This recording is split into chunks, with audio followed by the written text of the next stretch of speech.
आज आपण माहिती घेऊया बाबासाहेब यांच्या राजकीय चळवळीची। तर त्यांचे 3 पक्ष होते। पहिला म्हणजे इंडियन लेबर पार्टी। तर लेबरांना स्वातंत्र्य हक्क मिळावे आणि हे हक्क यांना कसे मिळावे याबद्दल बाबासाहेबांनी खूप काही काम केलं होतं।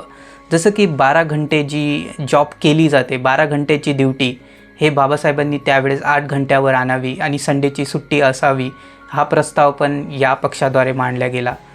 पण एक गोष्ट ही आहे की हा जो पक्ष आहे तो इंग्रजांना बरोबर वाटला नाही।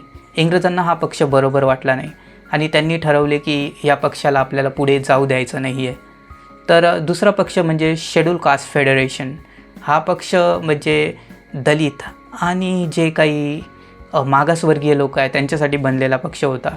तर यामध्ये सुद्धा कसं आहे की बाकी लोकांना असं वाटायचं की हा पक्ष फक्त अस्पृश्य आणि दलित समाजासाठीच वर्क करतो, त्यामुळे लोकांचं याच्याकडे म्हणजे मार्गक्रमण व्हायचं नाही। तिसरा पक्ष काढण्यात आला तो म्हणजे रिपब्लिकन पार्टी ऑफ इंडिया। तर हा पक्ष हा सर्वात पुढारलेल्या थिंकिंगचा पक्ष असून याच्यामध्ये बाबासाहेबांनी 20 नियम दिले होते की जे भारतीय लोकशाहीला सुरक्षित ठेवण्यासाठी करण्यात येईल।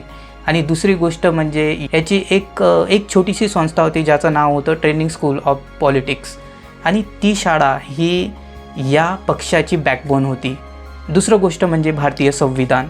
त्या साईडला संविधानाच्या रक्षणासाठी रिपब्लिकन पार्टी ऑफ इंडिया आणि रिपब्लिकन पार्टीला घडवण्यासाठी एक स्कूल, असं हे सिस्टम होतं।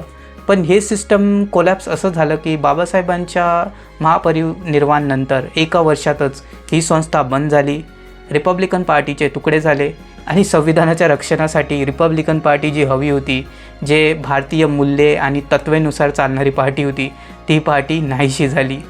तर त्यानंतर बाबासाहेबांची राजकीय चळवळ घडलीच नाही आणि ती चळवळ घडण्याची आपण आता पण वाट बघत आहोत, पण ती घडणार म्हणजे आतापर्यंत तर घडली नाही।